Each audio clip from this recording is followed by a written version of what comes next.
দেশের প্রতিটি সেক্টরে প্রতিটি জায়গায় প্রতিনিয়ত ঘটছে আইন লঙ্ঘনের ঘটনা। কেউ মানছেন না ট্রাফিক আইন, দখলে ফুটপাত, আর যেখানে সেখানে ফেলা হচ্ছে ময়লা। থাকলেও ব্যবহার করা হচ্ছে না ডাস্টবিন। যিনি যেভাবে পারছেন নিয়ম ভেঙেই এগিয়ে যাচ্ছেন নিজের মতো করে। আর এত সব অনিয়মের ভিড়ে প্রশ্ন জাগছে, আদৌ কতটা সভ্য হতে পেরেছে দেশের মানুষ? বিস্তারিত আরিফ হাসানের প্রতিবেদনে।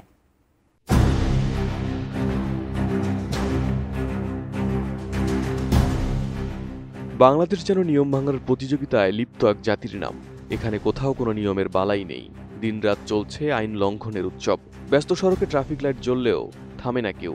থামতে হবে কোথায়, সে বোধটুকু যেন অনুপস্থিত। ট্রাফিক সিগন্যাল পড়ে থাকলেও রিকশা, মোটরসাইকেল, প্রাইভেট কার সব যানবাহন একে অপরকে পেছনে ফেলার প্রতিযোগিতায় হর্ন বাজিয়ে এগিয়ে চলে। এমনকি রাস্তা পারাপারের সময় ফোনে কথা বলাও চোখে পড়ে প্রতিনিয়ত। এদেশের ফুটপাত যেন পথচারীর জন্য নয়, বরং রীতিমতো দখলদারের রাজত্ব সেখানে। এদিকে যখন তখন বাইক উঠে যাচ্ছে ফুটপাত বেয়ে, ফলে সাধারণ মানুষ বাধ্য হচ্ছে রাস্তা দিয়ে হাঁটতে। কিন্তু সেই রাস্তার ধারে সারি সারি দিয়ে বসে আছে ফাস্টফুড আর চটপটির দোকান। কেউ রাস্তার অংশ দখল করে বানিয়েছে অস্থায়ী দোকান, কেউ আবার ফুটপাতে পুরোপুরি কবজা করে ফেলেছে।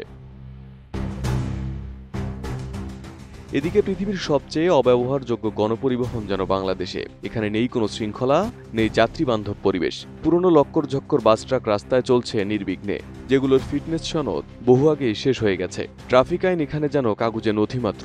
রাস্তার মাঝখানে দাঁড় করিয়ে চলে যাত্রী ওঠানামা। বাস স্টপ থাকলেও তা মানা হয় না। সিট নেই তবুও চলে গাদাগাদি করে যাত্রী ওঠানামা। ট্রাফিকের অব্যবস্থাপনার বিপরীতে প্রশাসনিক উদ্যোগও যেন প্রশ্নবিদ্ধ। আইন থাকলেও প্রয়োগ নেই। মোনালিসা হেভি ফ্লো 15 পিস প্যাকেটের সাথে 8 পিসের একটি প্যাকেট একদম ফ্রি। এদিকে ইউনেস্কোর স্বীকৃতি হিসেবে ঢাকার রিকশা ওয়ার্ল্ড হেরিটেজে জায়গা করে নিলেও গর্বের জায়গা হতে পারেনি। ট্রাফিক আইন লঙ্ঘন করে মহাসড়ক কিংবা ফ্লাইওভারে উঠে যাচ্ছে রিকশা।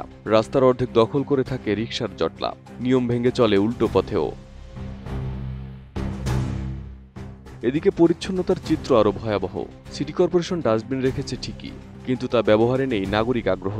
বরং যত্রতত্র ফেলা হচ্ছে প্লাস্টিক, খাবারের উচ্ছিষ্ট, ঠোঙ্গা ও প্যাকেট। কোনো কোনো জায়গায় দেখা যায় ডাস্টবিন নয়, বরং তার পাশটাই হয়ে উঠেছে ময়লার স্তূপ। পরিচ্ছন্ন শহরের স্বপ্ন যেন ভেসে যাচ্ছে ময়লার পাহাড়ে। আরেকটি অন্ধকার বাস্তবতা হলো পাবলিক টয়লেট ব্যবহারে অনাগ্রহ। অনেকে ফুটপাতে বসে মূত্রত্যাগ করছেন। দেখে মনে হয় যেন রাস্তায় রূপ নিয়েছে এক বিশাল উন্মুক্ত টয়লেটে। আবার ফুট ওভারব্রিজগুলো হয়ে উঠেছে হকার মার্কেট।